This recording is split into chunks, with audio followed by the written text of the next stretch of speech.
Hello and welcome. आप सभी का दिल से स्वागत करता हूं मैं स्मार्ट इन्वेस्टिंग यूट्यूब चैनल पर। और अगर आप इस चैनल पर नए हैं तो ज़रूर सब्सक्राइब कर ले और साथ ही साथ बेल आइकन को भी क्लिक कर ले ताकि आपसे कोई इंपॉर्टेंट अपडेट जो है वो आपसे मिस ना हो जाए। और साथ ही साथ अगर आपको वीडियो अच्छी लगती है तो ज़रूर लाइक करें और शेयर करें आपके जो फ्रेंड्स एंड फैमिली में हैं जिन्हें इन आईपीओस के बारे में या भी कोई भी स्टॉक मार्केट से जुड़ी इन्फॉर्मेशन की ज़रूरत है तो उन्हें ज़रूर शेयर करें। और कमेंट करें कि आपको कौन सी नई टॉपिक में या फिर कौन सी शेयर के बारे में, स्टॉक के बारे में आपको नॉलेज चाहिए। तो आज के हम लोग न्यूज़ में आगे बढ़ते हैं। तो सबसे पहले जो न्यूज़ आ रही है वो है आईपीओ के बारे में। आज न्यूज़ नहीं है, मैं पिछले 3 दिनों से यही कवर कर रहा हूँ कि आईपीओस के बारे में मैं कवर कर रहा हूँ। तो पिछले 3 दिनों में देखा जाए तो मैंने कुछ आईपीओस कवर किए हैं और आज के बारे में मैं अगर बात करूँ 3 आईपीओ हैं वो जो मतलब आज क्लोज़ होने वाली है, मतलब उसकी जो सब्सक्रिप्शन है वो क्लोज़ होने वाली है।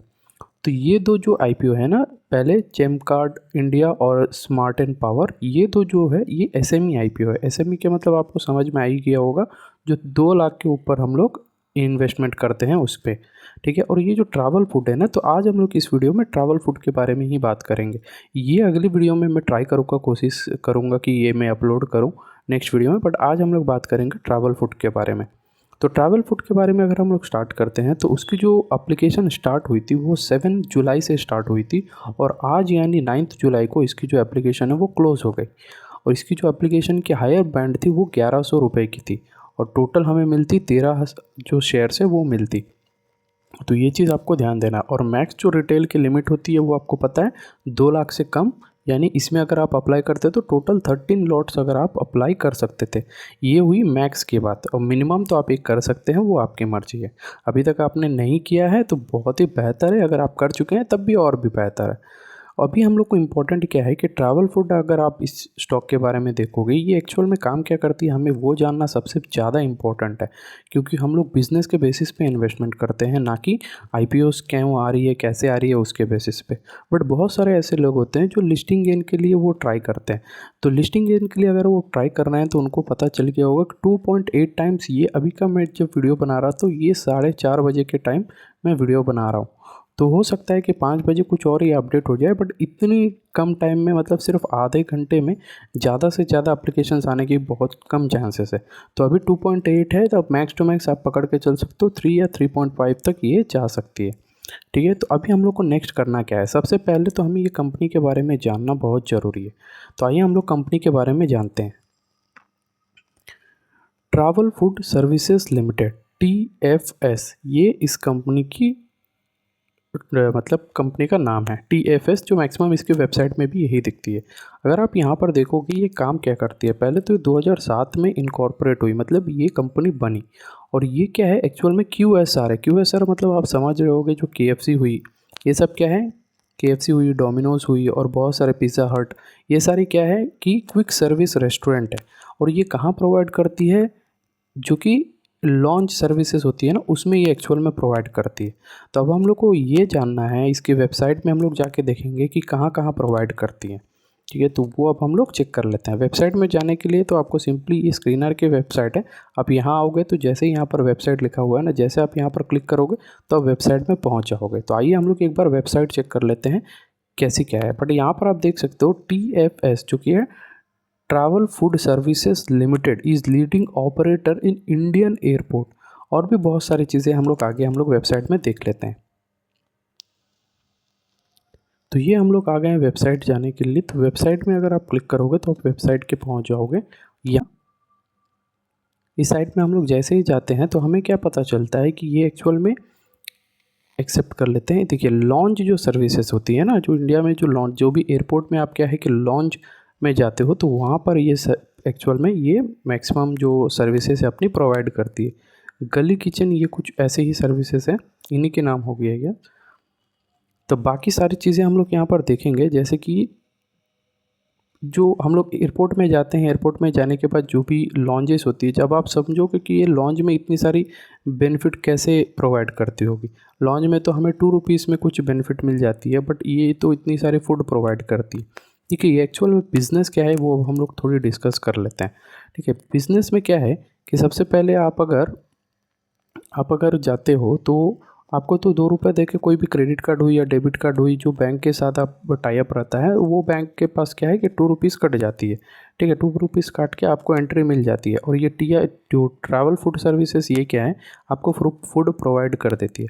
अब ये इनकी लुकआउट है कि ये उस बैंक से कैसे अपनी पर प्लेट कॉस्ट जो भी आपने खाया है, जो भी आपने सर्विसेज यूज़ की है, ज़ाहिर सी बात है फूड के लिए करोगे, तो वो फूड की जो भी कॉस्ट रहती है, सपोज़ मैं मान लेता हूँ 300 रुपये, तो ये 300 रुपीज़ क्या है कि ये अब बैंक से कलेक्ट करेगी। अब बैंक से कैसे कलेक्ट करेगी, ये जो 2 रुपये आपने पेमेंट किया है, क्रेडिट कार्ड से करे या डेबिट कार्ड से करे, इसकी जो डिटेल्स है वो ये टीपीएस जो है ये बैंक को प्रोवाइड करती है। और जैसे ही ये बैंक को प्रोवाइड करती है, बैंक उस चीज़ को वेरीफाई करने के बाद वो जो भी पैसा है वो टीएफएस को प्रोवाइड कर देती है। ठीक है, तो इस तरीके से क्या है कि इस टीएफएस को सर्विसेज मिल जाती है। अब सबसे बड़ी चैलेंज यहाँ पर ये आ रही है कि यहाँ पर टीएफएस की एक सबसे बड़ी दिक्कत ये है कि ये जो सर्विसेज अभी यूज़ कर रही है, सेम सर्विसेज जो है हमारे इंडिया में एक और कंपनी है जिसका नाम है अडानी। ठीक है, अडानी की भी देखिएगा प्राइवेट जितने भी एयरपोर्ट्स होती हैं वहाँ पर लॉन्च सर्विसेज अभी स्टार्ट की है। तो ये सबसे बड़ी कंपटीशन हो जाएगी हमारे मार्केट में।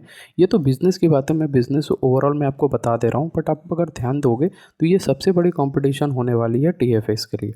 तो वो चीज़ हम लोग अभी देख लेंगे कि किस तरीके से क्या होने वाली है। अभी तो मार्केट में लिस्ट होने दीजिए, पहले लिस्टिंग होते ही हमें तो सारा चीज़ पता चल जाएगा। जैसे लिस्टिंग होती है तो हमें लिस्टिंग गेन के लिए इन्वेस्ट किए हैं, तो जो लोग भी लिस्टिंग गेन के लिए इन्वेस्ट किए हैं वो अपना बाकी जो लुकआउट है वो आप देख लीजिएगा। और जिनको भी लॉन्ग टर्म के लिए करना है तो जाहिर सी बात है ये कंपनी तो अपनी रिपोर्ट्स तो प्रोवाइड करती रहेगी, उस रिपोर्ट्स के बेसिस पे आप इन्वेस्टमेंट अपनी बढ़ाना है तो बढ़ा सकते हैं या फिर स्टे रह सकते हैं। तो अब हम लोग चेक कर लेते हैं बाकी इसके फाइनेंशियल्स एंड बाकी सारी चीज़ों के लिए। आप एक बार वेबसाइट को भी लुकआउट कर सकते हो। पूरी चीज़ें तो मैं यहाँ पर आपको दिखाऊँ तो बहुत दिक्कत हो, ये सब आप देख सकते हैं जैसे कि फ्रैंक्स हुई, फ्राइज़ हुई, कैफेचिनो, दिल्ली स्ट्रीट, बहुत सारी सर्विसेज आप ये सारी चीज़ें क्या है यहाँ पर प्रोवाइड कर रही है। तो आप ये सारी चीज़ें वेबसाइट आप अगर एक बार देख लोगे तो आपको पता चल जाएगा। बहुत सारी चीज़ें हैं, आप एक एक करके आप देख सकते हैं। ठीक है, अब हम लोग थोड़ी फाइनेंशियल में देख लेते हैं। तो इसकी मार्केट कैपिटलाइजेशन है वो है 14,000 करोड़ की, 14,485 टू बी एग्जैक्ट में अगर आप बताऊं तो ये इतने की मार्केट कैपिटलाइजेशन है। और इसकी स्टॉक की जो पी है वो देखिए 40 के आसपास में है। ये थोड़ी सी हायर साइड में है, बट हर एक स्टॉक पी के बेसिस पे नहीं जज किया जा सकता है। ठीक है, बट इसकी जो पी इसलिए हाई मैं कह रहा हूँ क्योंकि इसकी जो कंपटीशन है अडानी, उससे हम लोगों को फ्यूचर में क्या है कि इसकी पी घटने की चांसेस बढ़ सकती है, मुझे ऐसा लग रहा है। बाकी क्या होगा वो तो फ्यूचर की बात है। अब इसकी अगर हम लोग बिज़नेस में देखें तो बिज़नेस ज़ाहिर सी बात है, आपको मैंने बार बार बता रहा हूँ, जब भी कोई भी कंपनी आईपीओ आती है तो उसकी फाइनेंशियल्स अच्छी होती है तभी आती है। बहुत कम ऐसी कंपनीज होती है जो ख़राब होने के बावजूद भी वो मार्केट में आती है। तो यहाँ पर हमें देखने को क्या मिल रही है, जो ROCE है और ROE है, ये दोनों 45% के आसपास है, जो कि एक तरफ से अच्छी बात है। इसमें सबसे जो बड़ी दिक्कत की बात मुझे ये लगी कि इसकी जो फेस वैल्यू है वो सिर्फ़ और सिर्फ 1 की है, और इसकी जो शेयर प्राइस है वो 1100 के आसपास है। मतलब बहुत ही हायर वैल्यूएशन में ये मार्केट में लिस्ट होने जा रही है। वही चीज़ें जो मैं यहाँ पर बता रहा हूँ कि स्टॉक पी जो है वो बहुत ज़्यादा हाई है, यही मैं बोल रहा हूँ। अब इसमें क्या है कि आपको स्टॉक स्प्लिट होने की चांसेस बहुत कम है, बट आपको क्या है कि बाद में जाकर इसमें बोनस होने की चांसेस बढ़ जाती है। बट वो तो ओवरऑल बिज़नेस के ऊपर डिपेंड करती है कि बोनस हमें कब मिलेगी कब नहीं। तो ये चीज़ आपको थोड़ी ध्यान देनी है इसमें। आगे हम लोग थोड़ी देख लेते हैं इसमें, तो सेल्स के बारे में सारी चीज़ें अगर हम देखें तो पीएनएल हम लोग चेक करते हैं। तो इसमें क्या है, सेल्स जो है वो कंटिन्यूअसली बढ़ रही है। ये 2021 में इसलिए घटी, ये आपको पता होगा, कोविड आ गया था हमारे यहाँ। कोविड के कारण क्या है कि एयरपोर्ट ये सारी चीज़ें बंद थी, तो इसीलिए उस ईयर में आपको यहाँ पर थोड़ी सी लॉस दिख रही है। बाकी सारी चीज़ें यहाँ पर ठीक ठाक है। यहाँ पर देखिए पहले 103 थी, इसलिए मैं इसे इग्नोर कर रहा हूँ, ये चीज़ आप भी इग्नोर करिएगा। 2026 में अगर आप देखोगे, 2023 अगर मैं कंपेयर करूँ तो ये ऑलमोस्ट 3 टाइम्स हो गई है। और तब से लेकर अभी तक आप देखोगे तो 1.5 टाइम्स या 2 टाइम्स के आसपास ये पहुँच गई है। मतलब सेल्स तो कंटिन्यूसली बढ़ रही है। एक्सपेंसेस भी लिमिटेड है, एक्सपेंसेस भी बढ़ रही है, ठीक ठाक है। और साथ ही साथ देखिए ऑपरेटिंग प्रॉफिट भी बढ़ रही है। अब हमें देखना है कि जो नेट प्रॉफिट जो हमारे हाथ में एक्चुअल में हर जगह जो दिखती है उसके बारे में।